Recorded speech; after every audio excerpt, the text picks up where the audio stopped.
Hello, fellow Earthlings, and welcome to Deep Dive from the Hive, where we discuss modern-day musician life, answering the call to create, and what it takes to actually produce what you believe in. I'm your host, Marv Ellis, the captain of this submarine. It's a pleasure to be here with you today, so let's batten down the hatches and get to it. Let's go.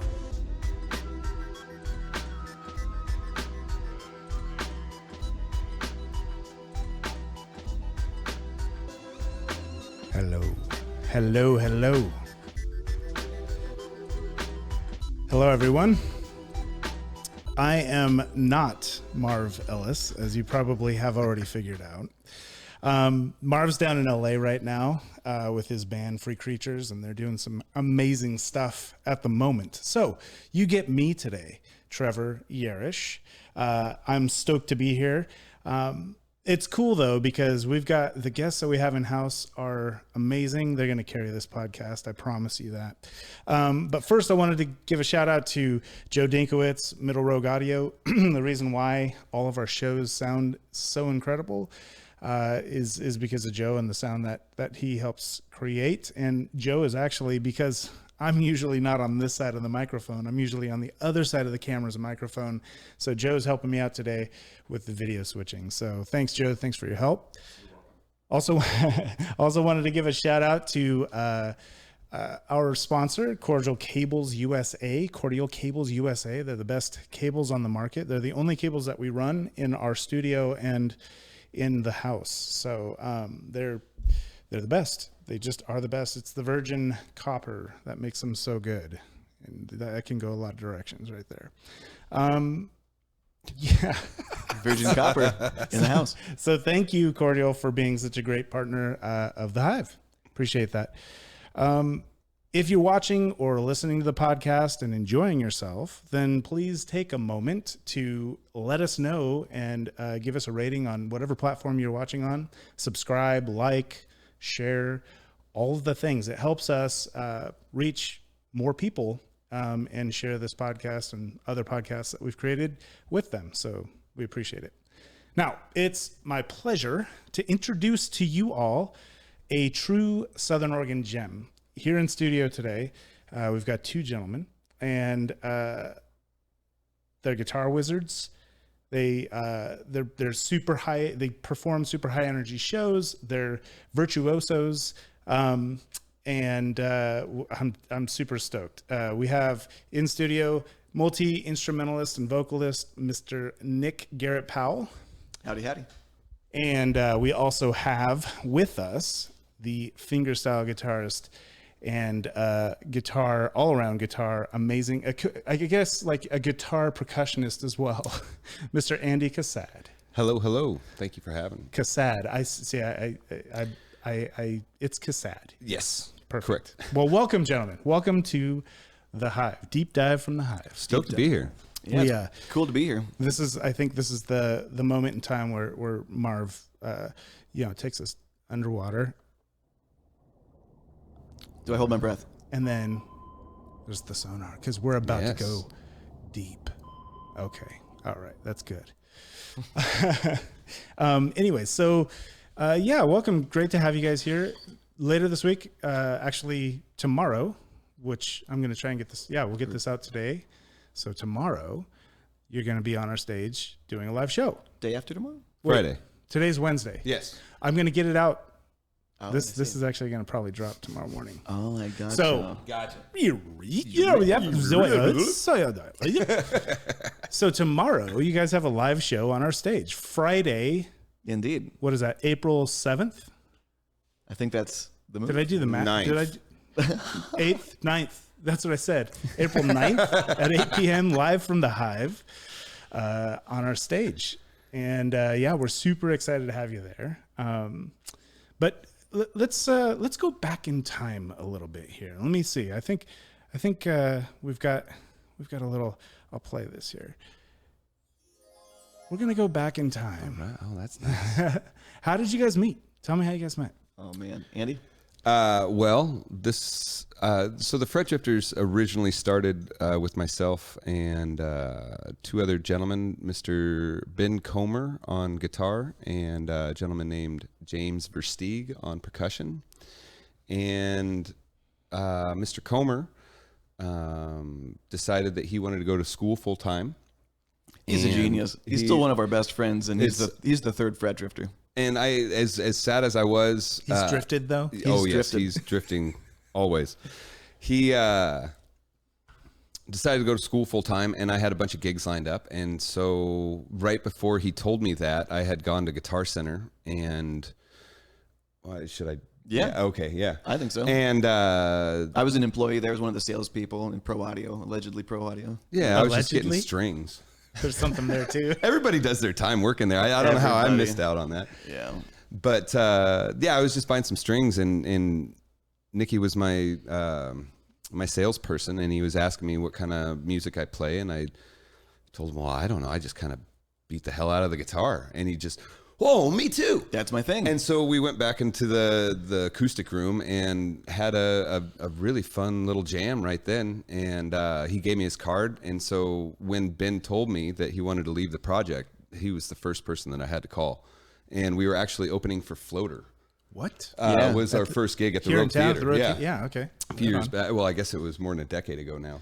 Yeah. And so, yeah, and it's been love ever since. between the two So of how us. long have Definitely. you two been together? How long have you two been in About a 10-year project now. I think the year's been Yeah, I want to say 10 and a half. Yeah, 10 years this year. at least.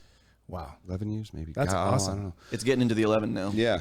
Yeah, just to keep something together like that for so long.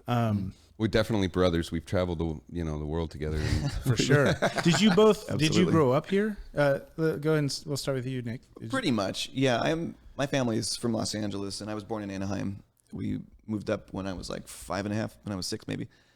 And but yeah, I'm Grant's Pass kid. Uh-huh. And I went to college again in Los Angeles and came back to live in Medford, and that's when I met Andy, because I was he's a Medford guy. So Right on. Yeah, And that's when we crossed were you paths. born and raised in Medford? in Medford, yep. Right on. And yeah, I always had ambition to go other places, but as much as I try to leave, Southern Oregon is a beautiful place. It is a beautiful place. Yeah, it's fun to go other places and travel, but it's nice to live here. This is a great place to come home. well, yeah, like Andy was saying, he's the person I've been with for all of my biggest travels, by far.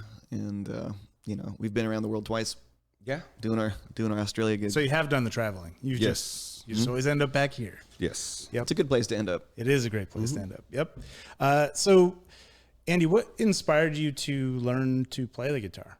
Like, how'd you get started? Well, I had an older brother that was very good at sports. And so I always tried to follow, like, I wonder what I can do. And so I was always playing, trying to play basketball or Give your baseball brother a with shout him. out right here. My brother. Yeah. What's up, Ryan? Love you. Hey, Ryan. Thanks for teaching me how much I suck at everything.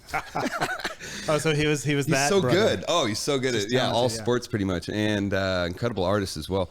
But he, so I tried all sorts of things. I tried golf and wrestling, and not just the major school sports, but I, for my 16th birthday, just on a whim, asked for a guitar, and my parents went and found the crappiest acoustic guitar they could find, and they're like, "Dude, you want to play? Learn to play this thing."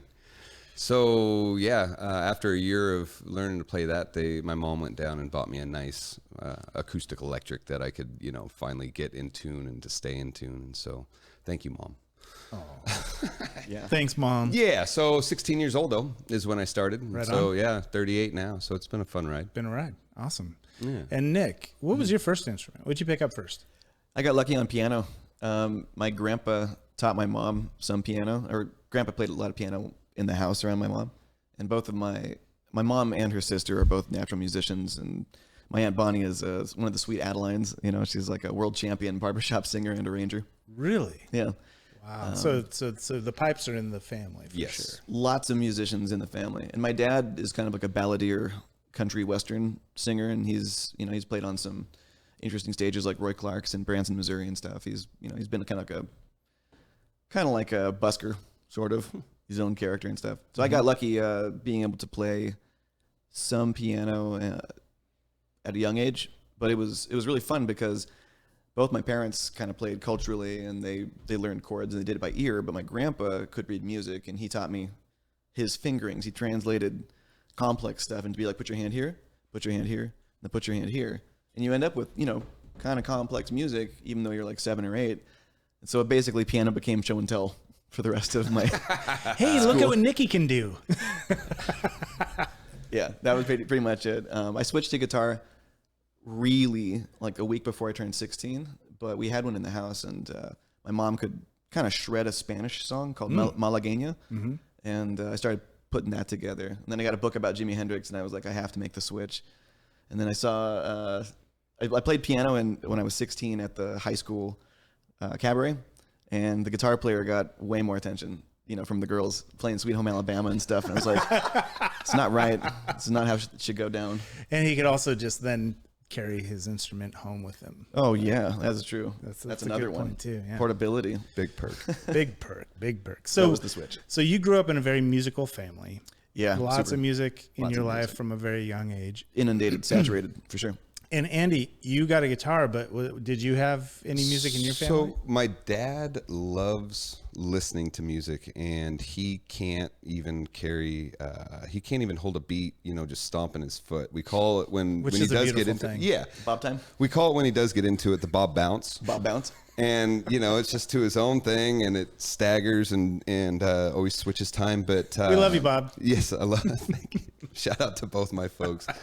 But they always had incredible music growing up. They had I can remember listening to a lot of country at the time, but also Wyndham Hill artists. I don't know if you're familiar with any of them, but Michael Hedges and Alex DeGrassi. DeGrassi. I think DeGrassi. I've only read it. Yeah, I've never. But a whole bunch of different pianists, and but they were all instrumentalists. Yeah. And so I can remember growing up listening to that stuff all the time. Even Craig Chiquiso when he was coming out with his solo project in the early 90s. Definitely. And so, I just taught myself though with guitar. Nobody, I remember with that crappy guitar that I got, I also got this Mel Bay book from the 50s. Everyone had a Mel Bay book. That book is fire. It's amazing. That's the book. And so I can remember learning a few chords in that, and then learning, a buddy of mine showed me tablature. And so at that point it was Clapton and, Jimmy Page and even like Jerry Cantrell from Alice in Chains all became my teachers. Just learning their songs. If there was a certain little technique I wanted to learn, I just pick up the tablature and so I even still have pages and pages of printouts before I could just look it up on my phone real quick. Right. Yeah. And also shout out to Napster actually. Yeah? I can't pronounce it, but Napster. Yeah. Seriously, like the ability to, in that early era, get basically copies. This is before YouTube, and there's no archive. There was just no archive. See, I never did the Napster. I was more of like the LimeWire or LimeWire or the BearShare. BearShare. I was Casad. So, but honestly, the burgeoning internet. I remember as early as America Online, I looked up on like a 36 kbps modem. I looked up basically like piano positions and stuff, and I was probably 13 or maybe even 12 then. By the time I was 14, I had definitely gotten my first guitar magazine, even though I couldn't play. Guitar magazine. Guitar magazines were the bastion for so much information. That's I how used to get them from the library and, take them home and then put them on the copy machine and stuff. I don't think you and I have ever quite talked about this one, but I discovered Eric Lieb and Guthrie Govan through Guitar Techniques Magazine UK, and I'd buy those for like $14 an issue with the CD, and that's how I got that. The CD came in the little pocket in the back. Yep, because all those United Kingdom discs, all the magazines have that, and they're oversized print. They're super cool. But that's how I got that Martin Taylor fingerstyle piece. I got Rhythm. All right. I stole it from that. Nice. So thievery is something we'll get into. Sure, absolutely. Right? An artist, though. Thieving like an artist. Totally. So, Nick, you went to Musicians Institute, is that right? I did, yeah. So you were brought up in music. You learned to play early on. What was that helpful? I mean, what Tell Oh me yeah, about that I didn't experience a study little bit. music at Musicians Institute. I studied audio engineering. Oh, perfect. I had already gone to Southern Oregon University to flesh out the music theory thing, and unifying guitar and piano had been sort of my big test. I went to Mexico one time and I bought a mandolin for $25, I think, and it was just a firewood, terrible. And but it was the first time it was terrible, but it was like the first time I ever unified, like, okay, teach yourself the interface of this thing, because all it is data input. It's all any of these things are. And so the first time I ever really looked at an instrument that wasn't a piano, but looking at it as a piano, and you start unifying my older piano brain from childhood into the guitar land, that was when like the music theory really started kicking in. And now Andy and I have we've gone on some really deep dives with like what's called the Greek modes. It's this semi-advanced music theory concept about scales, and I think we should basically publish a book about modally modified pentatonics. That's one of those things, but Modally modified pentatonics. Okay. Talked about this with them before. We like to nerd out, and when we find one thing that we like about one mode, we'll switch it to other modes and figure out different just different ways to get achieve the same thing, I guess, but as easy as we possibly can. Yeah. I suppose. So you talked about the idea of like publishing a book. Well, we're kind of like technique miners when it comes to guitar. That's sort of what Maybe more of a pamphlet. Instead of a leaflet, if you will. Like, maybe even just an infographic. just something we can leave on our counter out front hot when people sheet. come by. Yeah. Yeah, a little hot sheet. Oh yeah, it's just a cheat sheet, really. Yeah, is what it exactly. boiled it down to. It's actually just a fortune cookie. That's It's what it only a fortune boiled- that's cookie. right. It's a QR code. But what is fortune. so? What would you say is like? So if I'm studying different, like music theory, different approaches, what's the value proposition to this? What was it again? Modally modified pentatonics. Modally modified pentatonics. In this case, it would sort of rely on the familiarity of most guitar players with blues scales. Most people have a starting scale that they are all very familiar with. Like if I'm a guitar teacher, I'm going to teach someone this scale first, maybe. Sure. You get these The rock scale. the rock and roll scale, exactly. So you get these things that are very familiar to everybody. It's what Stevie Ray and Jimmy, sort of like paved the way, showing you could do it this way, and play lead guitar this style. And so all this familiar fingering, if you just adjust one note, you're in this new music theory landscape, And so, how do you get that one sound that Danny Elfman had, or how do you get that one sound that Django Reinhardt had? And there's like these, You cut a couple fingers off, and then you got, That's or where you tape, start. You tape a couple extra on, yeah, exactly. staples. Right. It's rough. Turn your guitar upside down, play it backwards. That's sort of what it comes down to. Is there's a lot of what was it? We just had like an audio engineering trick, didn't we? About SM57s. Oh, it was the joke about putting a joke. B. Yeah, It was a joke playing about putting trick. a B in the capsule of a microphone so that you can't. It's got this built-in noise and stuff. Just mess with the singer.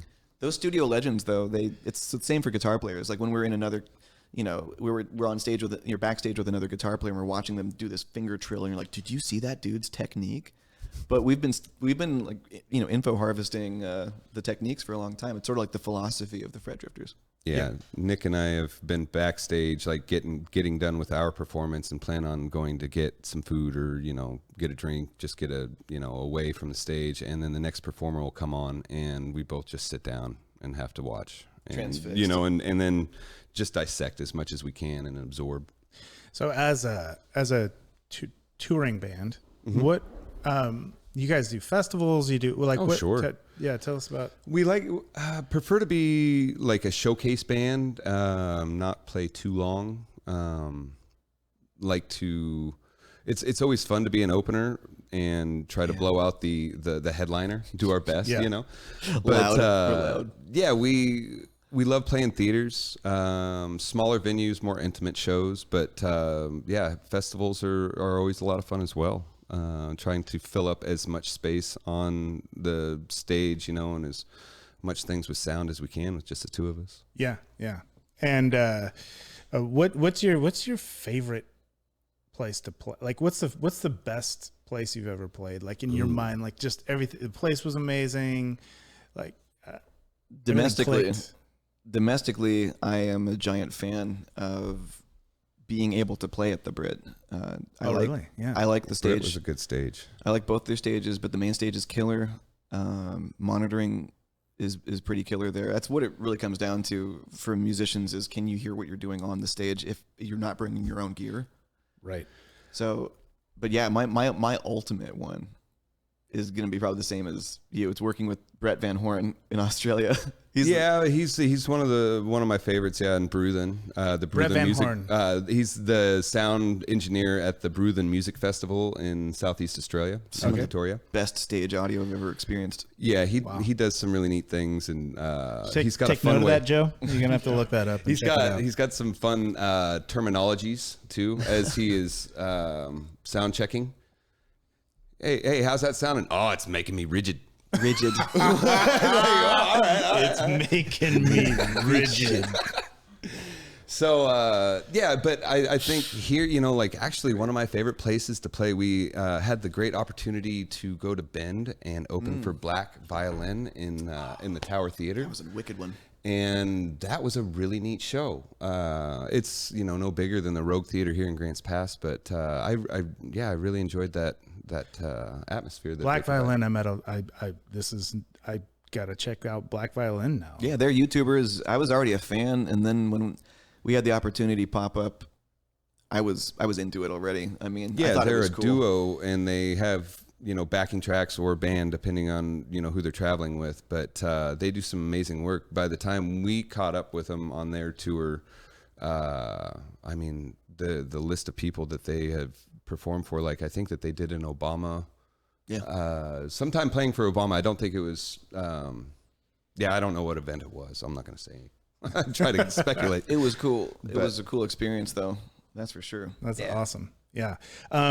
So now, back in 2008, you guys won the Rogue Valley Star of Stars. Andy did. That was me, actually. That was just you. Andy did. That was just me. Andy, you're the star. I was that. That's not the only thing he's won on his own, too. Let's hear this. Come on. Okay, so that was just a nice local. It was kind of like all sorts of different musicians, singer-songwriters and such, local. And then I went up to Bend and won the Breedlove guitar competition that they had in 2009. And that was fun to take first place with that. And they gave me a guitar. His guitar for the longest time in the Fret Drifters was that guitar he won at that contest. It's one of those career changers because, I mean, that was his guitar that he first modded in a lot of ways, too. Yeah, wow. I did all sorts of fun things to that. But, so those were a couple of the competitions that I've done myself. So if Marv was here right now, he would ask you, do your instruments have names? All of Nick's do. All of my guitars have names. My main guitar is named The Girlfriend after Girlfriend. It's tribute to Billy Sheehan's bass, The Wife. Yes. So yeah. All right. So there you go, Marv. Did you hear that? We've got names here. We've got names in the house for instruments. I built an electric guitar with my dad a couple years back, and that one I named. But the rest of them I just call by their brand. Yeah. Their brand. Yeah. Yes. The Takamine, the Breedlove, whatever they are. Perfect. I often call my main guitar by its brand because of Andy. Also, the Honer. Not the best name. Now you play mandolin as well. I do. You have an Ovation. And does it have a name? That one doesn't. No, it's just, I mean, Firewood. The Mandalorian, I don't know. The Mandalorian. I don't know. I have a name for it. This is the way. Shout out to Daniel. And Nick's guitar, Nick's Honer is, he mentioned Firewood as does your Honer He's get broken rigid? at the neck twice. He's snapped the head stock off this guitar twice. And twice since you've known me. I did it again. And he keeps gluing it back together and continues to play it. And I think it should go on a wall. But and nobody can make it sound that good when they play it. But for some reason, Nick can make it sound amazing, and he won't give it up. But when you learn how to make your cheap guitar speak, the cheap guitar speaks. I have a Taylor. I don't know what's wrong with me. I just don't play it. I just keep playing my same broken Honer. If it's right, it's right. I love it. That actually is amazing. It just has that sound when you touch it. Well, and that guitar specifically has, I think, one extra fret, and that's Yes. probably really the selling point for Nick. I love that extra fret. It's so true, though. Yeah. Also, it's got the pickup, the built-in pickup. I can smack it. It sounds kind of like a kick drum without any additional EQ. I've always relied on that tone. Okay, so now as the Fret Drifters, you guys have some accolades as well. And again, I bring this up, not you know, it's not like you guys are pretty humble guys. I've had conversations with both of you, but this is the time to talk a little bit about what you've accomplished. And I appreciate it. Well, we won the Southern Oregon's Got Talent. the Judges' Choice. We took first place, and then we took third place, People's Choice that year. And then we also won the International Musicians Exchange. Wow. And that was what took us to Australia the first time. Tell me about that experience. That was a game changer, like psychologically for us. We had been, in many ways, following in the footsteps of some of our favorite guitar duos, you know, and also just like we have iconic characters out there in the guitar universe that, you know, are very overt people, and you know. You can like Don Ross, great example, but compare him to Preston Reed. They're in the same category, and they're so different with their personalities, or Michael Hedges. And approach to guitar and songwriting as well. Totally. And, you know, what was the question? The experience of winning. There it is. What was it? The international. Yeah. So what happened was there was a festival in Australia was putting on this competition, and so it was people from all over. It was some slack key players from Hawaii and different artists. And so for some reason they liked us and the one video that we had on YouTube, and so they flew us out there. And we did a couple weeks touring around, and while we were there, we kept all of our connections and continued to follow up with that. And there was one specific family, this gentleman that lives in this amazing alternate universe of an the endless summer. And so he spends his summers in Australia, and then before it gets warm here in the States, he goes down to Mexico, hangs out. And so anyway, years ago, he started a wonderful family in Southeast Australia, and he has 3 daughters. And so we were lucky enough to get a great connection with these gals and their families that they have made. And so we had different places to stay, you know, that made it very economically feasible. Sure. For us. That helps a lot. And so, when the second time we went back, it was all on us, and we were able to tour there for a month. And it was great.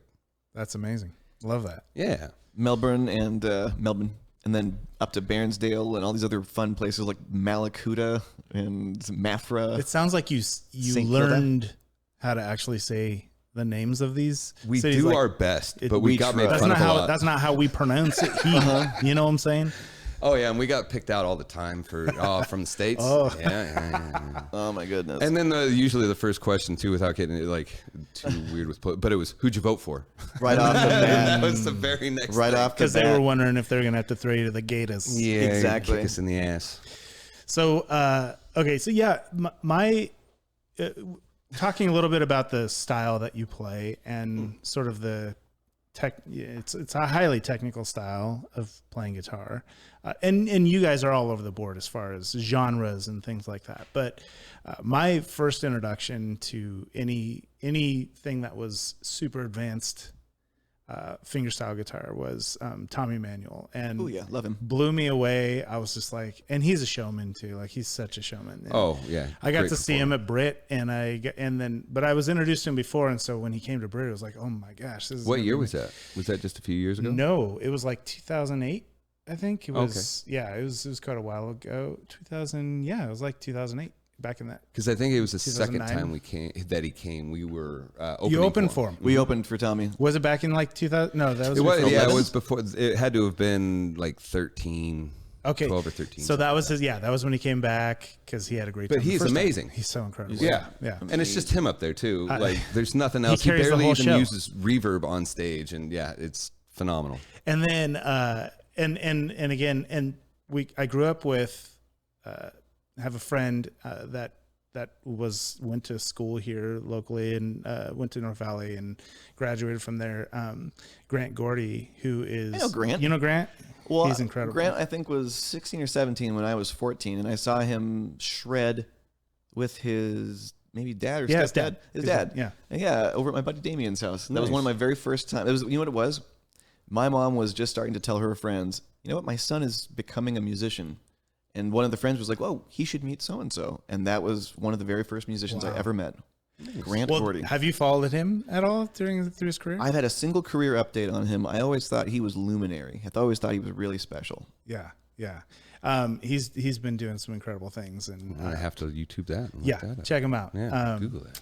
Cool. So, but anyways, and then most recently, someone who was blowing my mind was this kid. His name's, I think it's Marcin.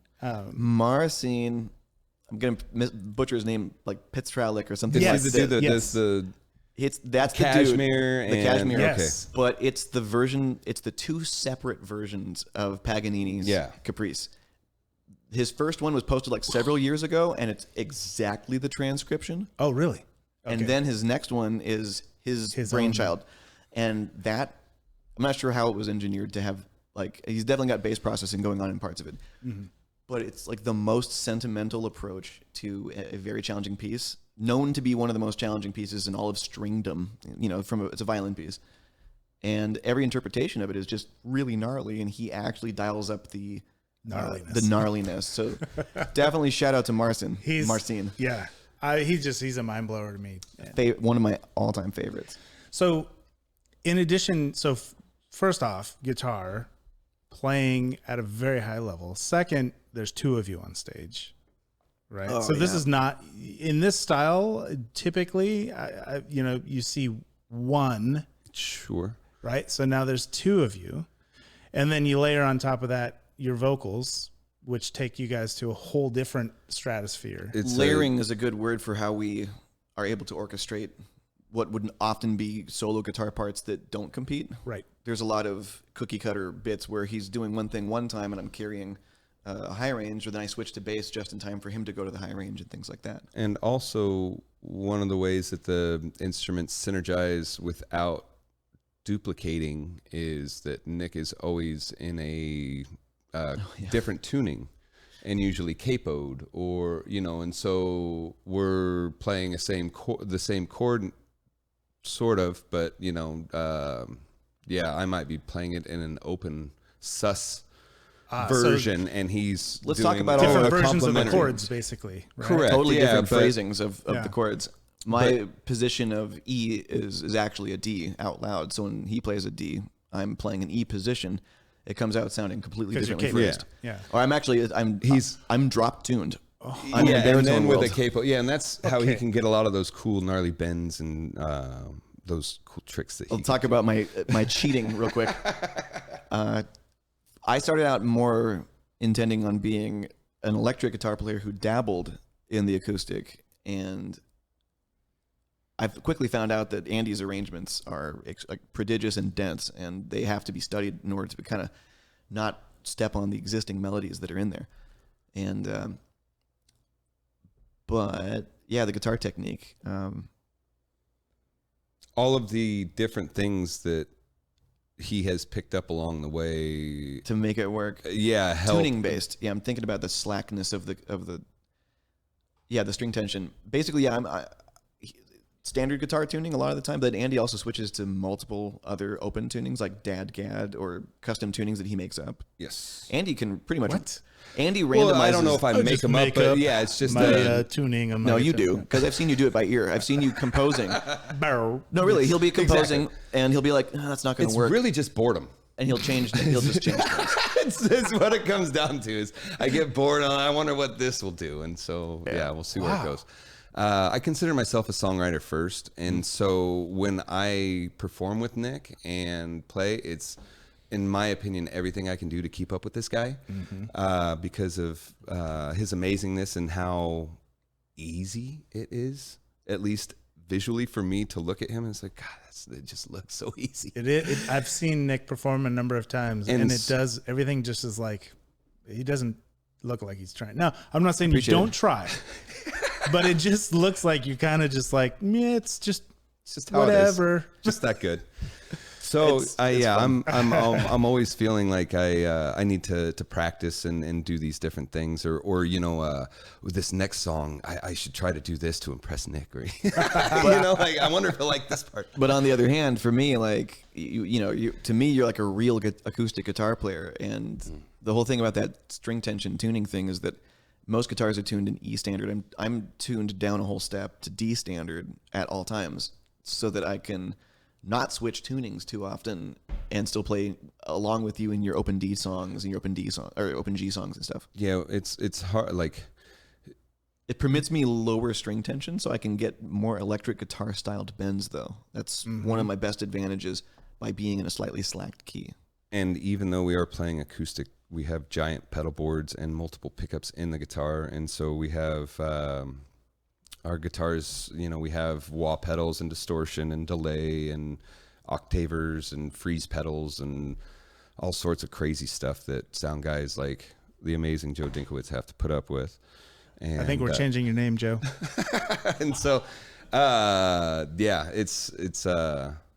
always fun. And yeah, we're definitely pedal guys. Yes. Pedal guys. Okay. Pedal guys for sure. Tell me about your pedal. Tell me about what you like. Like, what's your perfect pedal chain? Well, I had out of Oregon. There's a pickup company called K&K Pickups, Okay. K&K Sound. Oregon K&K. I like Oregon-based companies. Yes, and they're out of Coos Bay, and they do phenomenal style preamps that they can fasten on the pedal board or be on your person. But it's always good to start with a good pickup first, and if you have a good acoustic sound from the box of your guitar, they are a great company to transfer that into PA and into the powered monitor. But and then from there, I have a couple different things. I have another magnet pickup, and so on my pedal board, I have an A and B pedal that switches between the two pickups, and so when I go into that distortion or wah pedal or anything like that, I switch to that magnet pickup, and it sounds that electric guitar sound, Right. And then, for the clean guitar, it's just pretty much always that K&K with a little bit of reverb. But that K&K is a two-part system itself. Correct. There's three, they call them transducers, but they're like little dime-sized pieces of metal, and they sit right underneath the saddle of the guitar. Mm-hmm. And they are a very percussive pickup. So when I start scratching and stuff, but there's also a microphone in there. And so it runs a stereo out jack without getting too complicated. But essentially there's three different pickups that I'm blending for the sound of my guitar. Wow.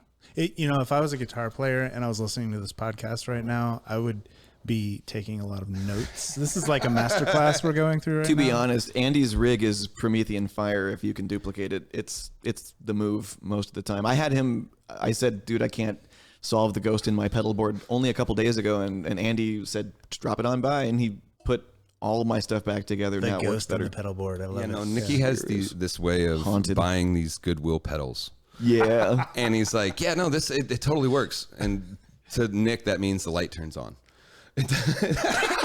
It's almost bright enough. I should not have taken a drink right then. But no, for some reason, there's always like these little caveats, little snafus that come along with these pedals. And so, it's always a trick to try to figure out how to make them work because he wants to use them. Almost every pedal before the Goodwill era was also eBay. I love thrifting them. But that's also how I got a pre-modded distortion pedal. Yes. Yes, a lot of fun. So do you name your pedals as well? You have Casper, the friendly ghost. No. Yes. Oh, I wish though. Our This one's name is Asshole. Because oh my god, Yeah, the though. one that's the freeze all the pedal. time. That's the freeze pedal. But he for won't me. take it off the board. I love that pedal. Yeah, my pickup selection currently is back to basically the stock regular acoustic guitar pickup that's underneath the saddle. It's like the most cheap way you can go. But previously, I had a blender system going, and I have used an onboard microphone, which is still in the guitar, and I've used a humbucking regular electric guitar pickup too. And those have been interesting bridge like sounds for me. I used to only distort the magnet pickup also. But one of our Probably like one of the classic fret drifter sounds is generating additional bass using this one octave pedal, the one that we talked about from Australia. The OC3, yeah. Yeah, it listens to kind of what we're doing. OC3. Yes, Okay. the bass pedal. Yeah, it gets down there. Yeah, speaking of the bass pedal, you're one of the only like guitarist duos that ask for us to turn the subwoofer on. Yeah, we ask for no pads and no roll-offs, and most people give us this like, "Are you sure?" crazy look, you know. And we've actually gotten into arguments with sound guys when we're not even talking to them. We'll just be discussing something, and the sound guy, well, I'm not giving you that. Well, wasn't it your built-in? What the heck? Yeah. And by the end of the performance, we usually work out the kinks when we do have those problems. But yeah, for acoustic guitars, it's very seldom that you hear those words. They usually want to isolate that into a certain box of frequency. You want that bright, like that good, clean. Correct. Sound, right?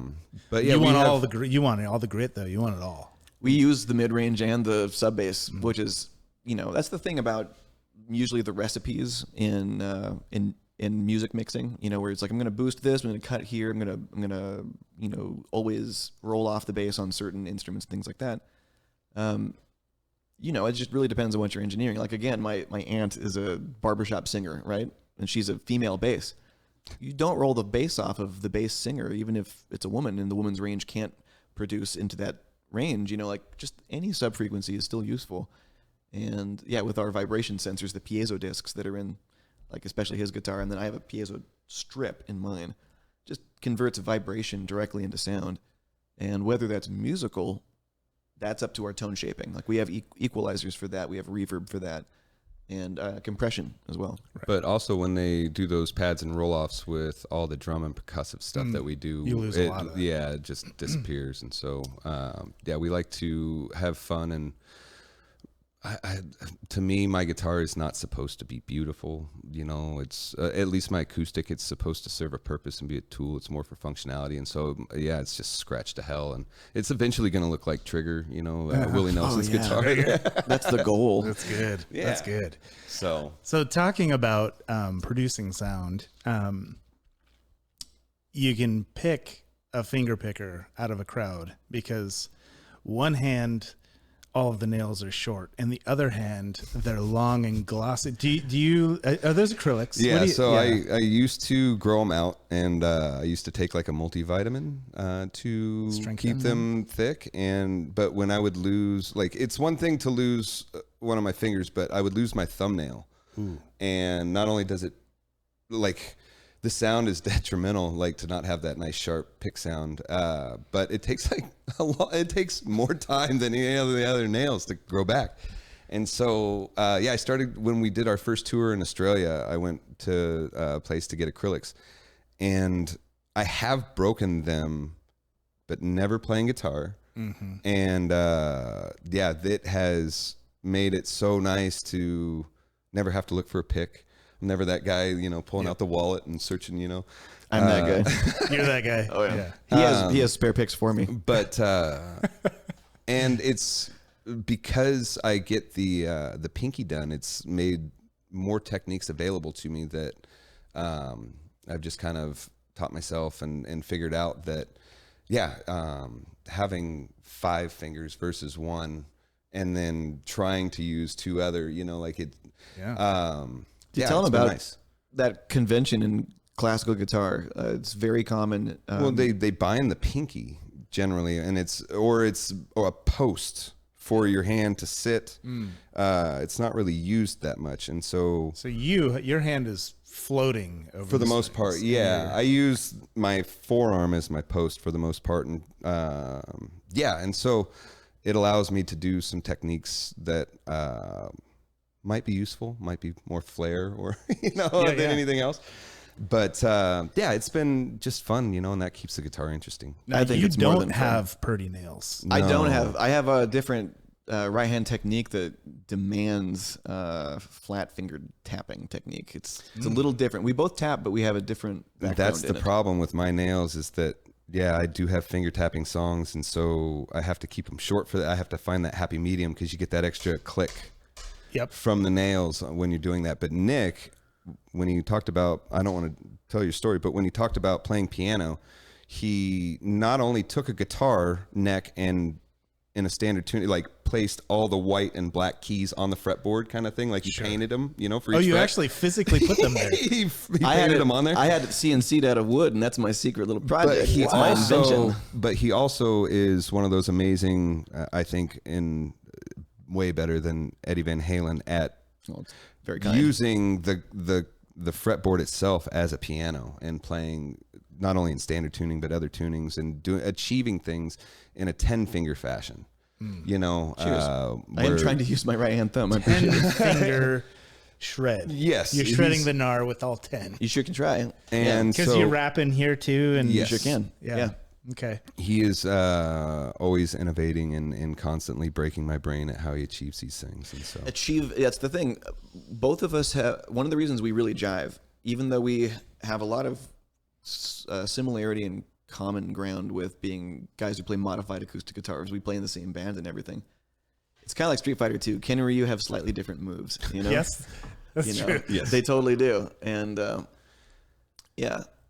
the things that we've brought to table over the years, just the different ways of looking at things, the different kinds of songs that we have evolved and whatever. Yeah, technique has become one of the biggest conversations because I think we both approach the music thing kind of as problem solvers and kind of from this engineering science deductive way of doing it. But again, like he says that, you know, I mean, he's not sure if his 5-finger rasgados are useful or if they're just flair. But the truth is, if you can do them and no one else can, you could then create a use for it. That's innovation. I think that being exhaustive about what techniques, how many different divisions can we do, like we both developed different forms of fast triplets. His is Spanish, mine is the ukulele form. But they're opposite too. I go down, down, up, and he goes up, up, down. Yeah. Wow. So yeah, but to achieve the same thing. Yeah. So we've just been trying to like not just digest it, all the different characters in guitar landscape. Yeah. You know, but then you synthesize it into your own flavor at some point. Yeah. You know, because again, people ask us what genre we are, and I'm like, guitar. No, I got so sick of that question that when people ask me now, it's acoustic madness. Acoustic madness. Acoustic madness. I love that. That's what you get when you get the fretdrifters. Your name. No, fretdrifters is pretty rad though. But yeah, we try to dabble in everything. We don't want to pigeonhole anything, and we love playing all different kinds of music. Yeah. Anything from the easiest 12-bar blues to the most complicated of Spanish pieces. Absolutely. It'll be a lot of fun. Fantastic.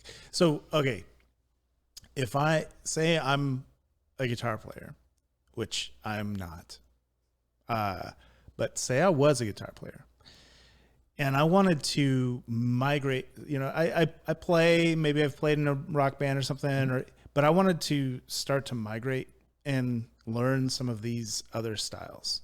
Okay. Where is the best place to start? Maybe some albums or some, you know, where should I start if I wanted to start migrating and picking up some of these other styles? Listen to Candy Rat Records. I was going to say it. Yeah. Candy Rat Records. So I mentioned Windham Hill earlier, and they were New England, you know, like back east. In the 70s and 80s.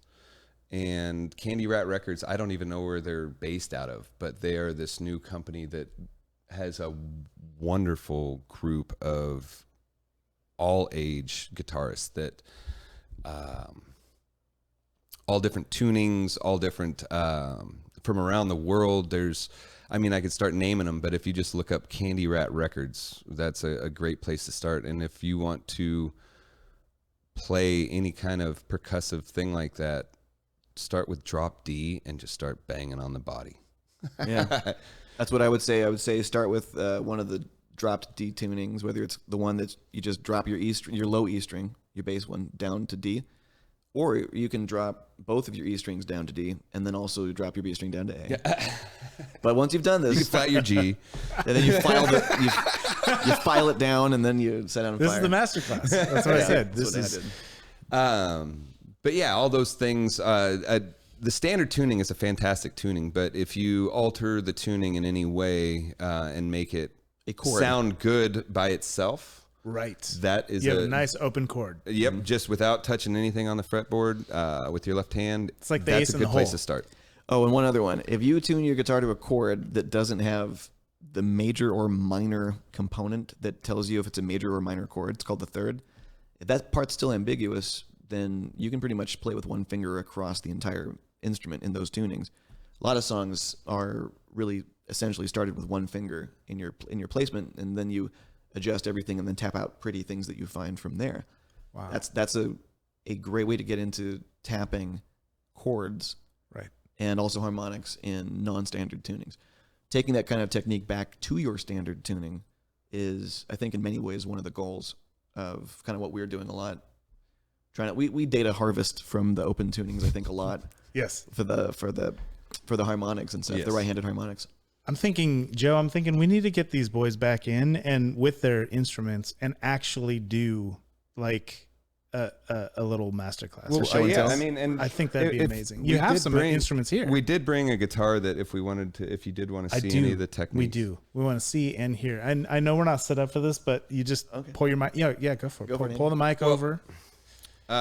So what Nikki the pinky technique that I was talking about earlier. I love this. We'll see if the camera will capture it. Sorry, I gave you a miniature guitar to play. Yeah, Andy. we'll see if it's pretty close. Close enough. Nice. So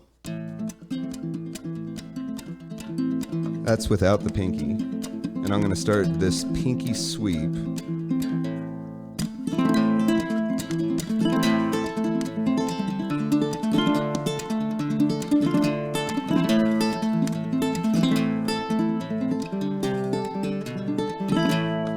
Kind of thing. The pinky sweep. That is so amazing. Yeah.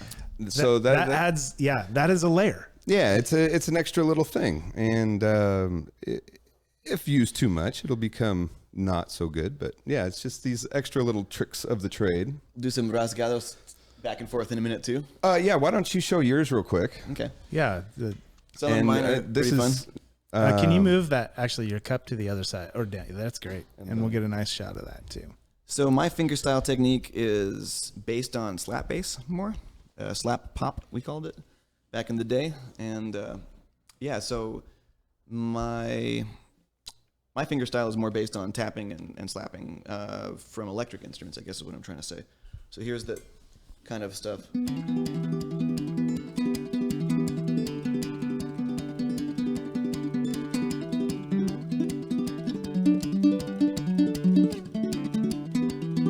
of stuff. Wow. And then it can be divided completely differently.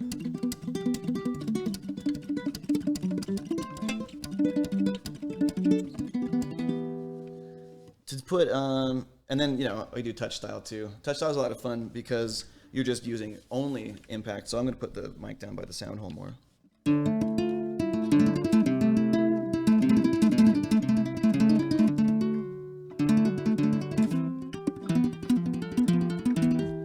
Those little Like, frets. Wow. It's kind of squeaky on this little tiny guitar. guitar. I brought my little tiny guitar. The rasgados that we both do. Oh, let me do a little quick pick world thing. I use a lot of economy picking, which is an idea where Economy picking. Yeah, it's little short sweeps that happen. It lets you, instead of playing manually like down up, you can do down up up down instead, and you can break the speed barrier for things like you could do. Just a, kind of a technique stuff that helps you get through the stuff. Bum, brum, bum, brum, brum. Yeah. Yes. I love that move. And then the rasgados. So I don't really only This have is more of a Spanish technique. Yeah, I only really have one of these that I use the most. Andy's got a whole set of them that are Just a couple, dope. but yeah. Actually, you know what? I have one other one. So here's my main one. I call it the Ukulele Fan Stroke. I'm not sure if it's really called that, but Ukulele Fan Stroke nonetheless.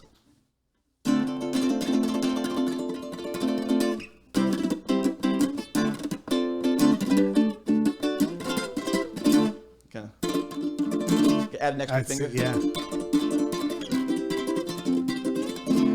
See that right there, what you just did right there at the end, that I think is what, when Andy was talking earlier about how you just make it look so easy. Your hand was moving at one speed, but we heard about 50 Exactly.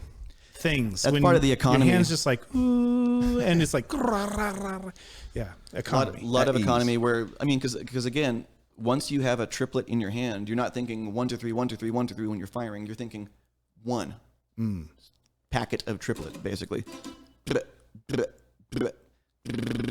You know. Dang. Okay. Fantastic. Okay. So now back All to right. Andy. So yeah, it's the same technique, but mine's opposite, but it achieves the same sound.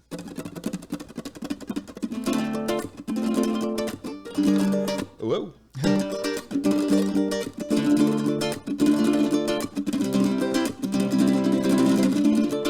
His is prettier, and also yours is better to be used at drumming because that thumb lead. Correct. You can drum on the guitar better with that move. But before I was actually able to do that, I would do a different kind of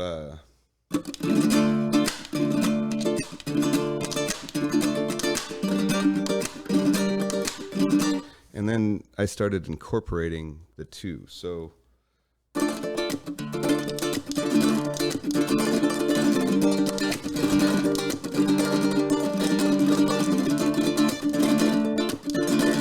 kind of thing. I love that. wow. That's a local one to me. That's so I love good. watching. Yeah, it's a lot of fun, and then you try to incorporate picking in between those things, and like just keep adding little sprinkle and transferring techniques and stuff like that as you go. That's incredible. And what was amazing was a lot of what you were both doing had similar qualities to it, but they sounded so like it had like I said, it was similar but very different, produced sounds. So how did you guys, when you were bringing those sounds together, and do you, first, I guess let me go to a different place here real quick, which is you have original music and then you also cover songs as well in a way which algorithms probably can't track, but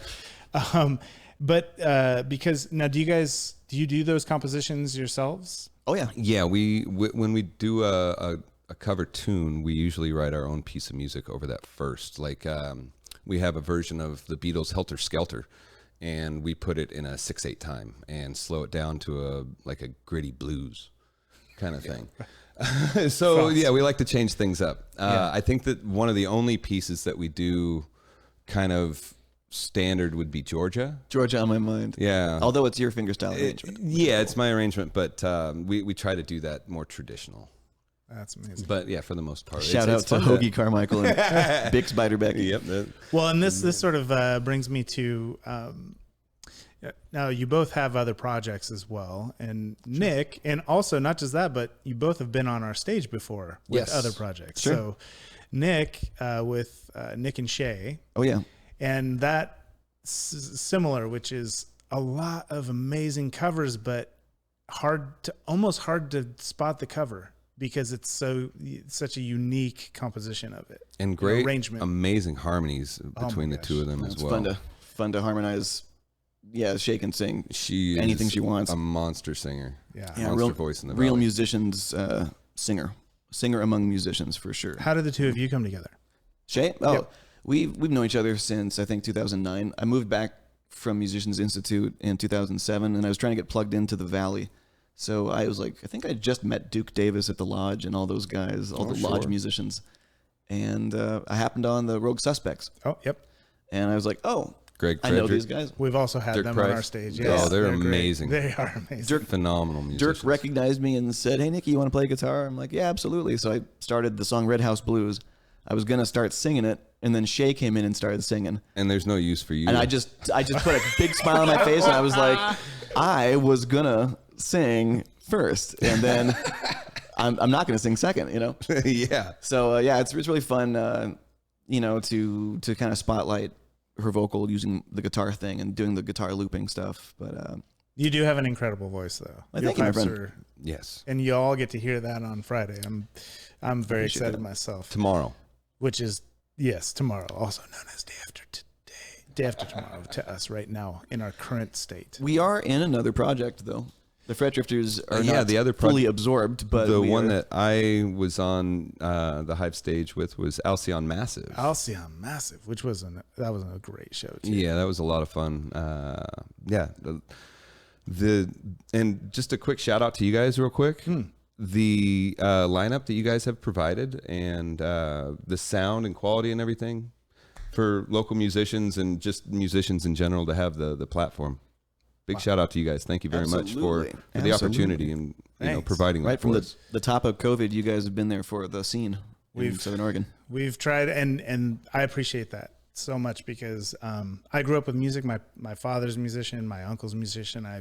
There's pictures of me in my car seat, at rehearsal, and on stage with my little fake trumpet and stuff. And I grew up in it and had a love for it. And then what was interesting is they always had their places, their venues, like they talked about back in the day, and they'd play these different venues and they'd talk about them by name, and what it was, how great that space. And it just is so different now. It's not how the scene is as much anymore. Yeah. And so it's something that, I love embracing. We have so much great music here. Yeah. Really do.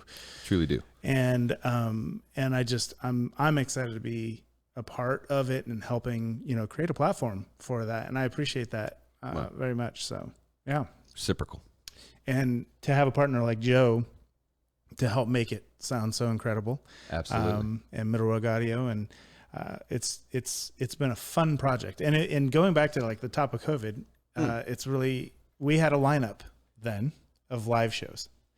And which, when it's not COVID, we can seat about 100 people out there. Oh. And but we got the lockdown notice that and we had this whole lineup of music, and like overnight, every musician's like their gigs just all got canceled. Yeah. And we said, like Joe and I were talking, like we could let's roll this right into a live stream. And so that week we had you and Nikki Shea, that's right, booked for a live show. Mm-hmm. And we rolled it right into, that was our first live stream. And if you go back and look at it and compare it to what we're doing now, we've iterated over time. Well, it's a different stage too, right? No, it was here. Yeah. Oh, heck yeah. It's changed, but there you go. That's how much it's changed over time. So, but yeah, and we've added a lot of equipment and just upped our game over time and just learned a lot about how to do it. And so, but yeah, it's really great. And, so talking about, Alcyon, mm-hmm. You guys were talking about the Fret Drifters are part of another project. Well, it just Alcyon, yeah. I play keyboard in the band and sing, and then I play guitar and also keyboard. Dabble some keys, yeah. Okay, right on. And he will eventually start packing around a guitar because I just think it's fun. It's just the weirdest thing in the world to have Nick on stage, and I don't know. It's like, do you want to go see Eddie Van Halen just go play keys all night? Do you want to say, would you pay to see Eddie Van Halen play keyboard all night? Yeah, like somewhere else. Yeah. Oh, no. Eddie, I miss Eddie. No, I mean, and he, he played the keys for like Jump and all those songs. Like he was in Panama. Yeah, but they don't pay to see him play keyboard. I did recently. Shout out to Eddie. Eddie, God. So that's why I feel playing guitar in front of Nick. Recently saw a video that was shared with me that was entitled something like the greatest guitar solo of all time, right? Which there's a lot of those out there, but it was Stevie, and it was a specific performance. I'm trying to recall what it was, but it was so good. And so Stevie Ray Vaughan was just Tone King.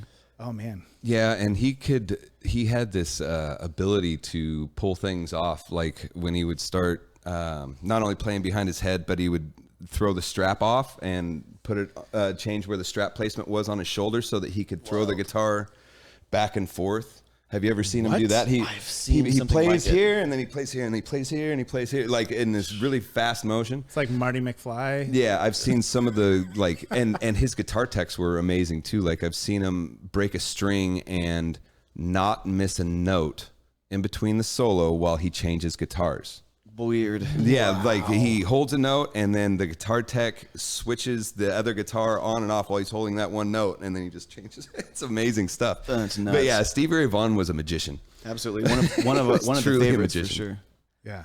Gentlemen, I know there's no set breaks, but I'm not sure I can not take a break. Is Do you- it okay if I? Yeah, go ahead. Do that real quick. Yeah. We'll appreciate keep it, gentlemen. talking. Yeah. We'll Excellent. keep talking. Cheers. Yeah. I told him to go before. I know. We needed told him. to. Yeah, Everyone warned me. bathroom breaks. All that water. So now that, you just turn it. There you go. You're free. He's free. Nick proof lock. All right. Now that asshole's gone. I know, and we can really start talking. Right. So let's talk a little bit about what is the Alcyon connection? Well, once upon a time ago, Frankie Hernandez and myself and Alcyon Massive Charlie is his name. Yep. The three of us hosted an open mic out at Jackson Creek Pizza in Medford.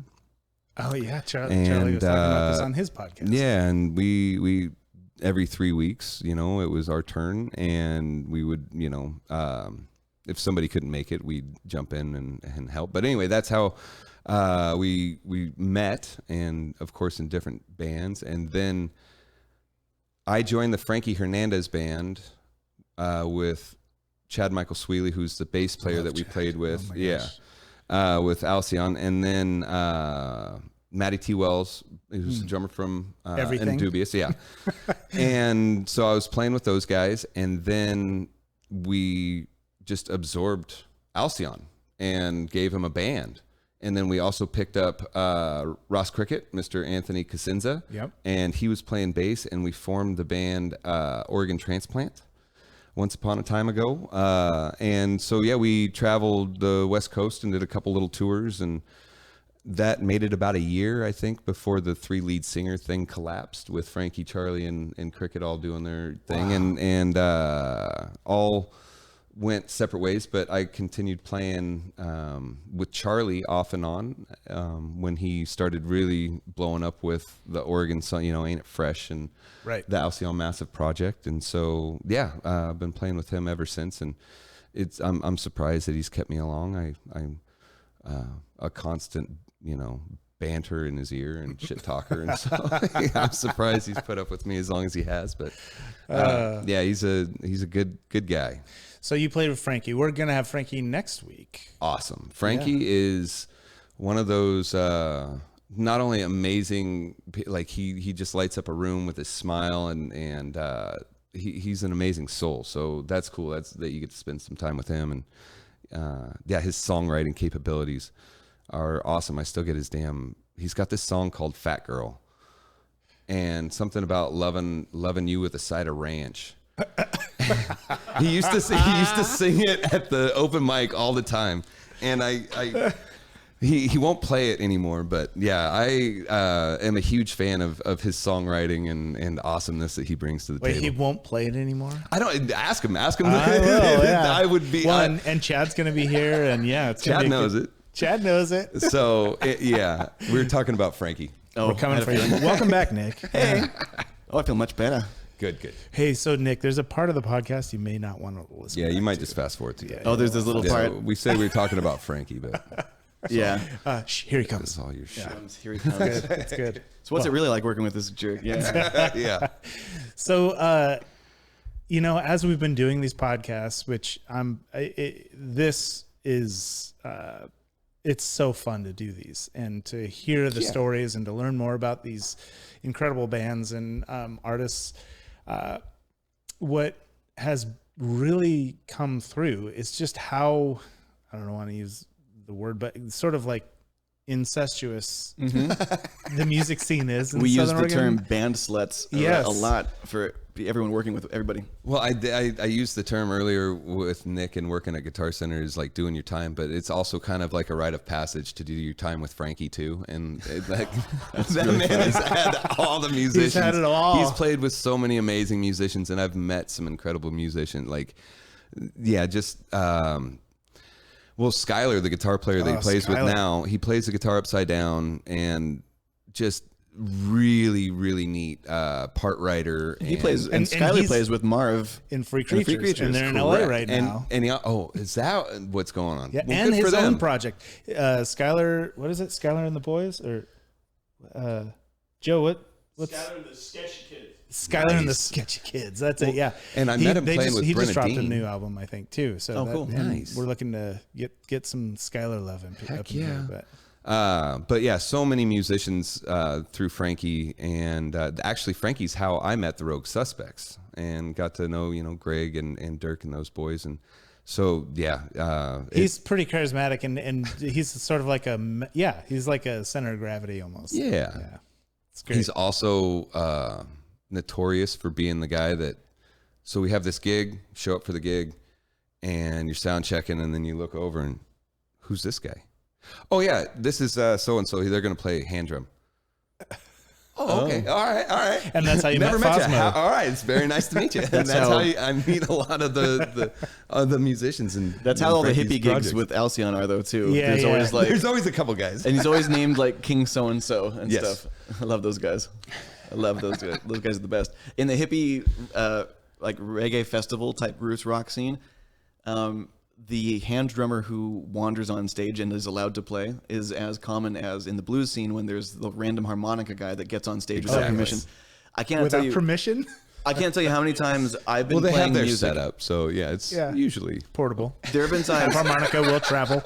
There have been a couple times where I perform my eyes shut a lot because I'm in Scales world a little bit. But there'll be times where all of a sudden I'm playing and a complete stranger has wandered onto the stage up to my microphone and it's like, oh, and this is my guest solo on the harmonica. So it's a phenomenon that you will encounter in blues my bars. favorite are the tambourine players because tambourines cut more than any other instrument and they bring up and dudes will those bring a people think tambourine. that they have rhythm and They'll bring it that's to all the they bring. audience and like, this is my contribution. This is the tambourine. Do you ever have anybody jump up with a cowbell?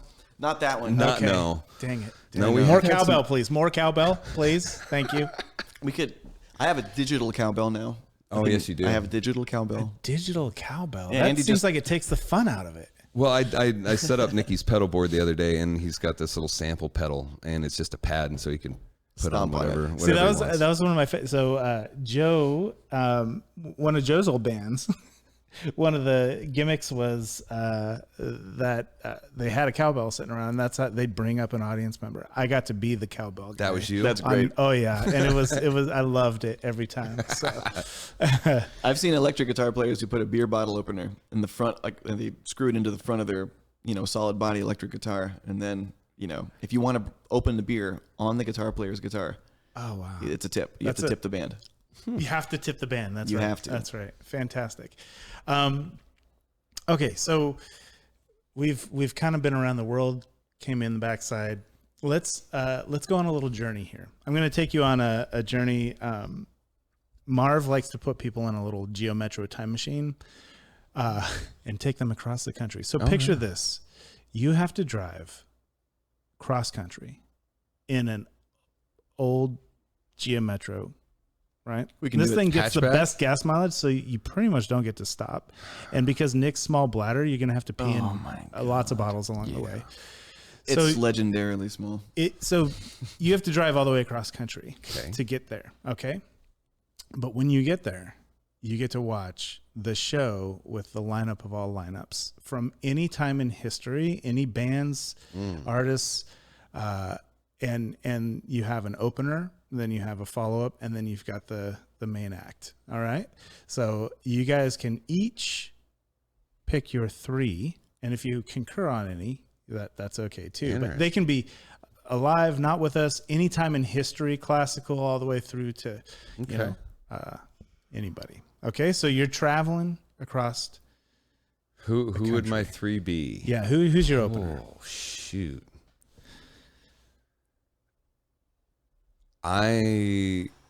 Oh man.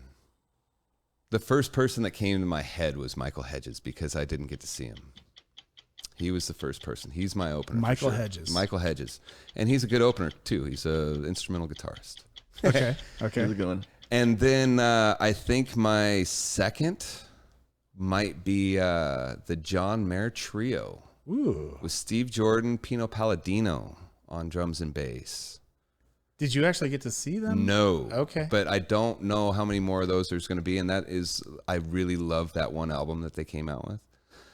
And then the headliner. Yeah. Anybody. I want to say anytime, any Prince. style.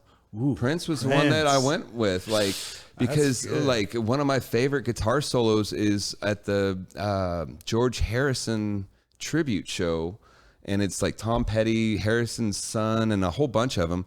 And then Prince comes on with his Telecaster and plays the outro solo of While My Guitar Gently Weeps. That's a good one. And then to end it, he just hucks the guitar up in the air, As he does. and some random guy has to catch it, and he just exits. Like, and it's like, Bails. I want to see that live so bad.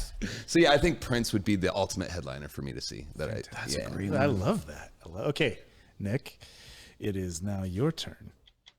Oh man, Don't mess this up. I think I would want Joni Mitchell in her prime to Oh, be good one. opening Joni act. in her Good one, prime. Nick. Joni in her prime. That is a good one. Yeah, that's your mom coming through. Yeah, I love me some Joni. And then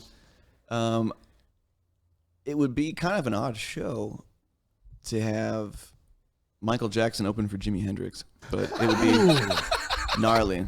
Is that really? Yeah, or probably Jimmy opening for Michael because the show is going to be weirder and crazier. Weirder and crazy. I Jimmy do. used to there open you for the go. Monkees. Here's the thing, though. You can do it. You got a little Michael in you, and you got a little Hendrix in you. I love them both, and I did get lucky. I've already seen Chris Cornell before he passed, so otherwise he would have been on the list. But I got You the got chance to see him. Yeah. Okay, so Chris Cornell would have been on there. Yeah, Chris is on a lot of Yeah, people's and lists. it's hard not to toss in Neil Young, but he's still with us, and I might get a chance. You know? Yes. $600 a ticket, I might do that still. That's right. Now, can you just imagine? Can you imagine? Like, I think this might be the reason to invent a time machine. Right. Even if it was just a time window to watch the concert, A time window. kind of just as VHS again, but It's called a VHS. TV and YouTube. Yeah. You have to watch it on a tube TV. a real YouTube. That's amazing. Oh, that's a good trip. I love that. I love that. I would love it too. So, tell me about new music. What are you guys working on? Well, Nick and I have been recording, but it's an on and off thing. And we released a song late last year. And that's the first track off of it. But yeah, it's kind of a slow go, but it is moving along. We have 4 or 5 tracks that are near completion. Yeah. And yeah, but when COVID hit, all the gigs died down, and it became, kind of it was a creative time, sort of, but it also became a time to get your hustle on and, figure things out. I'm a father of 2 children. What ages? Well, my oldest, he just turned 12, and my youngest is 9. Yeah, my youngest is actually 8. He'll be 9 soon. And so, yeah, it was just trying to figure stuff out. And so we haven't been moving as far along as much as I had hoped for at this time. But, things happen. And so, yeah, but we are slowly moving along. In a normal year, how many gigs do you have? Oh, shoot, that varies. If you use one of our Australia years, like 2014, I would say we had 20 or 30 domestic gigs and then 15 alone in Australia, or something like that. Yeah, and then, but these days, we play a handful with Alcyon, and then we have to juggle all these things. He plays with Nick and Shay, and he does a solo thing as well. That's amazing. And so, yeah, the Fret Drifter stuff, we'd like to play, 10, 20 times a year kind of thing, but.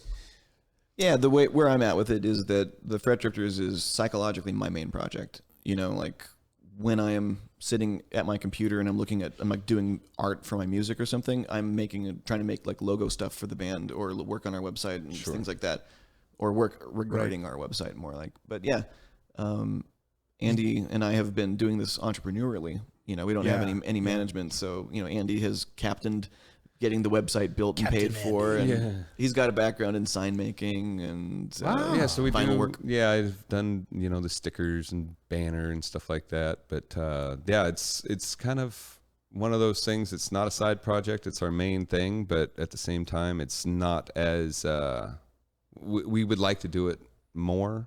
Sure. But other thing, like what other loves do other you have? inspirations. Yeah. So I heard sign making. I heard you had. That was one of the things that I've done. But I make like wire wrap jewelry and I'm woodworking. So I've built instruments and and I've had all sorts of jobs. Like I've been a hydrocarbon extraction technician. Wow. All sorts of, and right now I'm working at a hemp farm. Yeah. Right Digging on. in the dirt. Digging in the dirt. I love it. And Nick, how about yourself? What other endeavors or passions? This is going to be long-winded, buddy. I'll Take try a to be deep fast. breath. This is awesome. He's a man of many talents. So I'm an audio engineer by trade. It's my main gig, hypothetically. I worked in audio peripheral industry, so to speak. Yeah. In Los Angeles. I worked for a surround sound company that also did film repair. So I got into doing video editing. I had a background in commercial photography from before, back in the 90s, basically. Yeah. So I'm 37 and I've been working on Adobe projects since 1995. Wow. Adobe Photoshop 2.5. You're like 11. Yeah, I was 11. I was 11 and 12. But yeah, nowadays I own and operate a recording engineering facility. It's got some video production gear going on too. It's Avant Garden. That's what it's called. That's what it's called. Yeah. We over in Ashland or in Medford. In Medford. Okay. Yeah, we have a little 3D printing station. I got to come check this place out. Absolutely, I would love it if you guys did. Yeah. Photography, recording, 3D printing. And hopefully even game streaming. We're gonna ideally be doing a Twitch channel and really focusing on classic video gaming and a lot of strange YouTube specific stuff. Like I want Andy to come over and eat these candy bars I got shipped from South Africa. What, like a guinea pig? Like you just eat this shit and try then this. Film me and the expression on my face. Afterwards, you're like, Because- what is that cry? Oh, that's bugs. Why is it hot? Okay, but the thing is, why is this hot chocolate candy bar? It's irradiated. It's warm and you pulled it out of the fridge. It's been in my pocket for days, Andy. It has this hot and cooling sensation all at once. Very astringent type of chocolate. Yeah. Andy and I have eaten all kinds of junk food in Australia and New Zealand, and also just in America. We have eaten all of the junk food. All of it. Yes. A lot of it. And any kind of obscure thing like we like to buy for each other. Like Nick has this weird thing that if it says jalapeno flavoring, it's Nick's. Sold. It's in his bag. Sold. So yeah, I try to find the weirdest shit that has jalapeno flavoring in it. Little things like that. And so yeah, Andy likes good milk chocolate, especially. So every time we go abroad, we find like these crazy, massive bars and stuff. Yeah, have fun with that. But That's fantastic. Yeah. So you're a guinea pig. So you for guys junk are going to food. be Twitch streamers here in the Not near you future, guys, eating him. random candy and playing old video games. I might the be on goal. one episode. I think Okay. you could be on some episodes. Okay. Yeah. But yeah.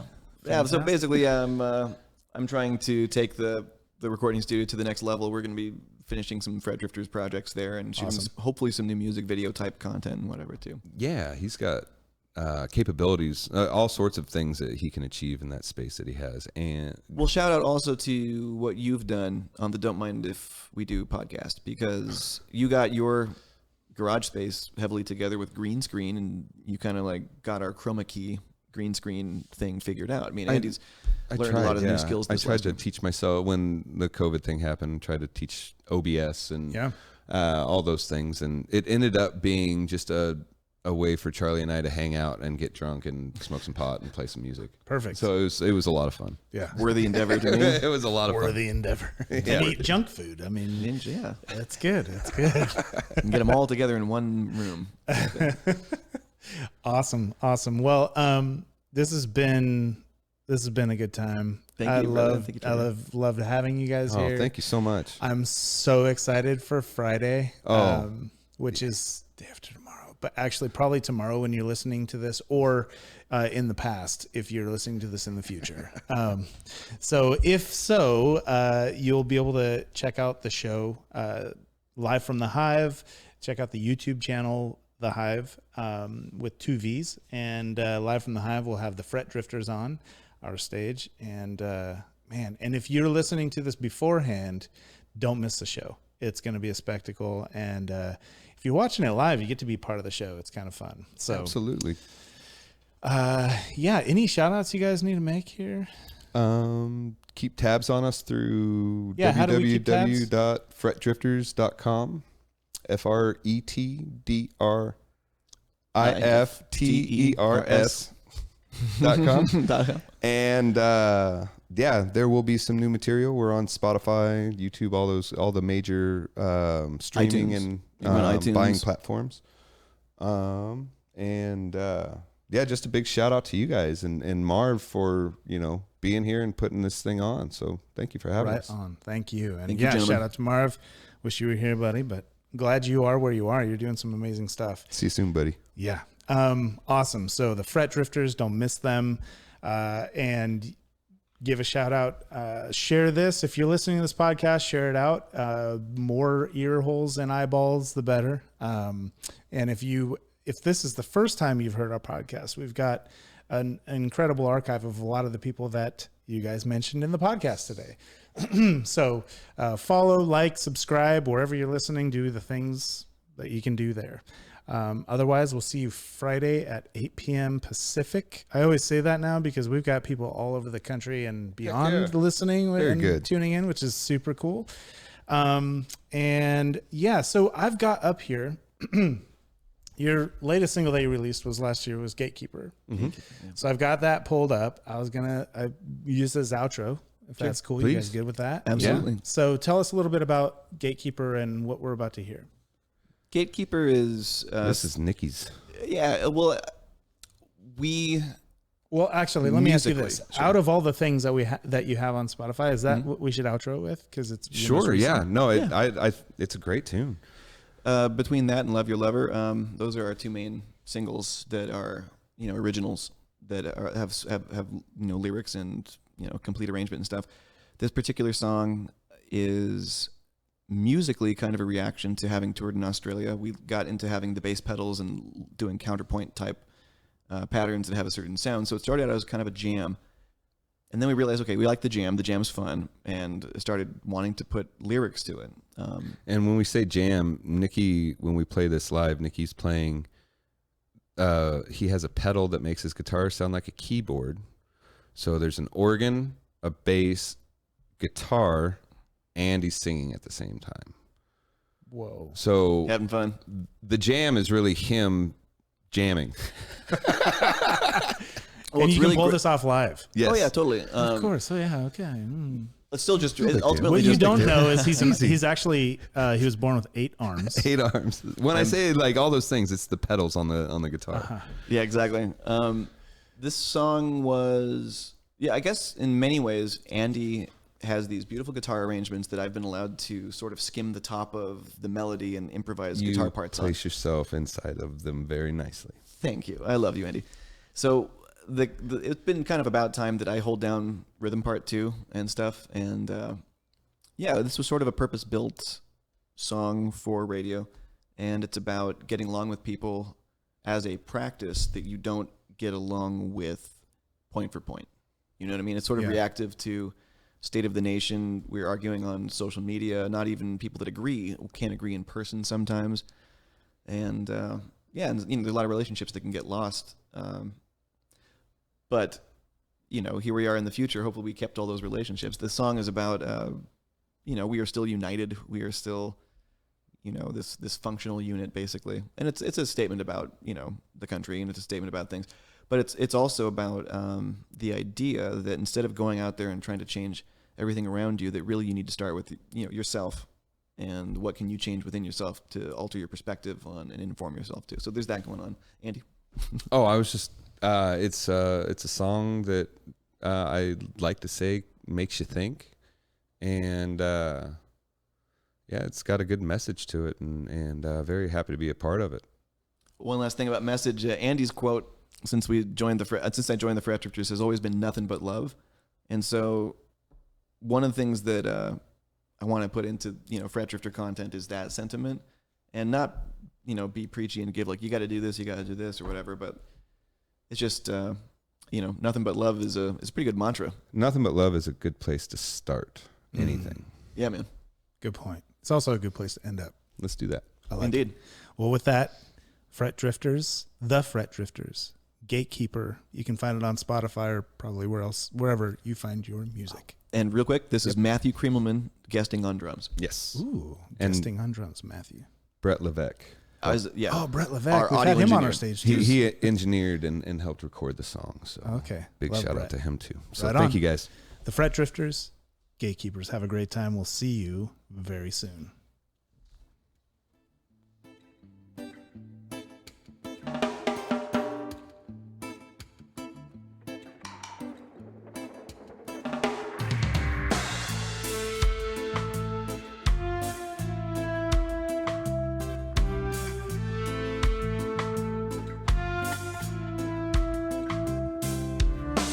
Things won't go back to how they were before. We plan for peace, they plan for all out war. When everybody speaks, nobody listens. I think it's time for a brand new system.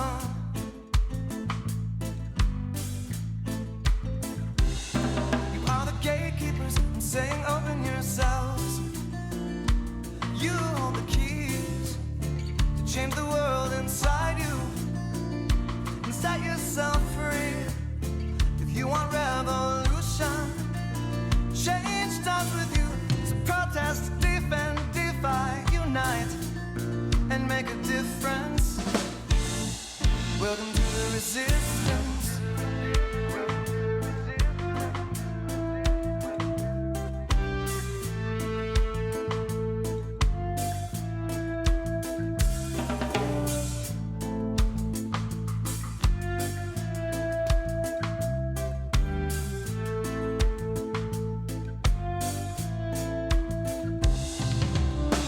Everywhere I go, it's all I hear. People feeling overcome with doubt and fear. But we won't fall, we will not be divided. We are still great, we are still united. You are the gatekeepers, saying open yourselves. You hold the keys to change the world inside you and set yourself free. If you want revolution, change starts with you. So protest, defend, defy, unite, and make a difference. Welcome to the resistance.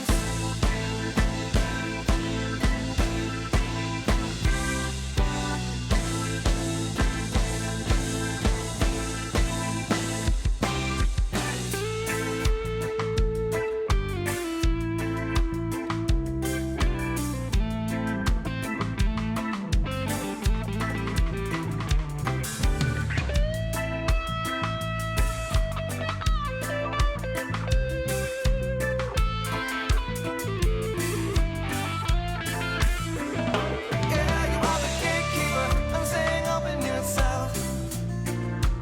You hold the key to change the world inside you. Set yourself free. If you want revolution, change starts with you. So protest, defend, defy, unite, and make a difference. You are the gatekeepers. I'm saying open yourselves. You hold the keys to change the world inside you. Set yourself free. If you want revolution, change starts with you. So protest, defend, defy, unite, and make a difference. Welcome to the resistance.